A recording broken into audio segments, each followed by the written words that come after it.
Hi, my name is Caitlin, and I really, really hate my dad. He is such a control freak. It's unreal. It started out being kind of funny, but then everything got a whole lot worse. I guess it all started when I first went to high school. I was so happy to start my new classes and make new friends, but my dad was so overprotective all the time. He wouldn't let me walk to school. Instead, he drove me to school and walked me to the doors like I was a baby. It was super embarrassing in front of all of my other classmates. He'd give me a kiss goodbye and call me silly pet names like Sweetie and Pumpkin, which made everyone else laugh at me. One day, a bunch of guys started teasing me and calling me Sweetie. They were making kissing noises at me too. Definitely not what you want hanging over your head as you start high school. I mean, my reputation was already ruined before I'd even had a chance. But I loved my dad, and I didn't want to upset him, so I let it carry on, and after a little while, he eased up. Time passed, and things kinda got back to normal.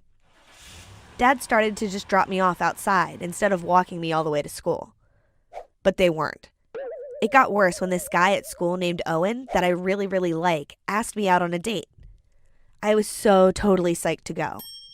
It was going to be my very first date ever. I'd never been happier. Then when Owen and I got to the restaurant, oh my God, guess who we found sitting at the freaking table next to us? My dad. He kept trying to hide his face behind a menu like he was a spy on a secret mission, but really, he just looked so silly. I thought my date would be pissed, but he actually found it funny. We laughed a lot about how totally stupid parents can be, and when we finished our food, we got the waitress to send a note to my dad asking him to meet us at the bar. When he had his back turned, Owen and I slipped out the door and carried on with our date in peace. When I got home, my dad was fuming, and he wouldn't even talk to me. I guess he didn't like getting a taste of his own medicine. After that, though, everything was 10 times worse. My dad stopped giving me any space at all. He followed me absolutely everywhere I went. Then there was a school trip to go to Washington, D.C. and visit the Lincoln Memorial. I was so excited. But, of course, my dad had to find some way of ruining it. He turned up on the day we were supposed to leave and argued with my teachers for an hour, asking them to let him go on the trip with us. He wanted to sit on the bus as well, but of course he wasn't allowed. I begged him to stop and just go home. I didn't understand why he wanted to come so bad, and it was so frustrating. I thought he'd given up, but nothing ever seemed to stop him. As we drove off, I looked out the back window, and oh my God, my dad's car was following us. I couldn't believe he'd go this far. There was nothing I could do, though. I felt so helpless. I just figured he'd get a lecture from my principal when we got back, but then he did something you'll never believe. He pulled up in front of the bus and slammed on the brakes, forcing us to stop. The bus driver was totally mad, and so were all my teachers. My dad ran up to the door and started banging on it until it opened. He said the bus driver was going way too fast and that he was going to get me killed in an accident. When everyone called him crazy, he said he was going to call the police to question the driver. Except they ended up arresting my father instead of the driver. I was so humiliated I couldn't bear continuing the trip. I called my mom to come pick me up and take me home. We talked about Dad, and she said she had no idea why he was doing this all of a sudden either.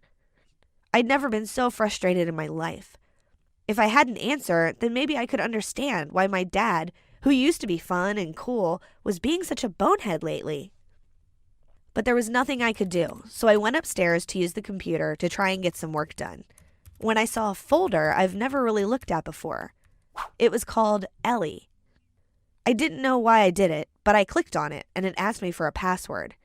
Right then, I knew something fishy was going on. So I tried a bunch of different words to see what worked. The make of my dad's car, my mom's name, my dad's date of birth. Then I tried my name, and oh my God, it worked! And you'll never believe what I found. My dad had a whole bunch of old pictures of him with another young girl. She must be Ellie. She looked really similar to me and must have been around my age when the pictures were taken, so she had to be some kind of relative, right? But I'd never heard of her before. And there were no photos of her being any older. It was super weird. I printed the pictures off and showed it to my mom. She cried and confessed that before I was born, my father had a sister named Ellie, who died in a tragic car accident while my dad was driving. She said that my dad blamed himself for her death and that it was painful for him to even talk about. She'd gotten rid of all the pictures of my aunt in the house because they made my dad cry when he saw them. I had so many questions, but my dad was the only one with the answers, so I had to wait for my mom to get him from the police station. When he came home, I confronted him, and he broke down. He said that as I grew up, I started to look more and more like my Aunt Ellie. I reminded him so much of his sister, and he didn't want to let anything bad ever happen to me like it did to her. At first, he was just worried about car accidents, but over time, he said that the world is such a dangerous place that he wanted to follow me to make sure no one else managed to hurt me. He apologized and said he knew he overreacted, but he loved me and didn't want to lose me. It was totally awful. I cried and hugged my dad. I told him it wasn't his fault and that everything was going to be okay. To help him deal with his worries, I promised my dad that nothing bad will happen to me the way it did to his sister. I was never going to leave him the way she did. I told him that from now on, I was going to make sure he knows I'm safe, and we made a deal that I'll always call him and that he won't follow me everywhere I go anymore. I couldn't stay mad at my father forever after seeing what he'd been through. I understand a little more why he was acting so crazy, and besides, no matter what he does, he'll always be my dad.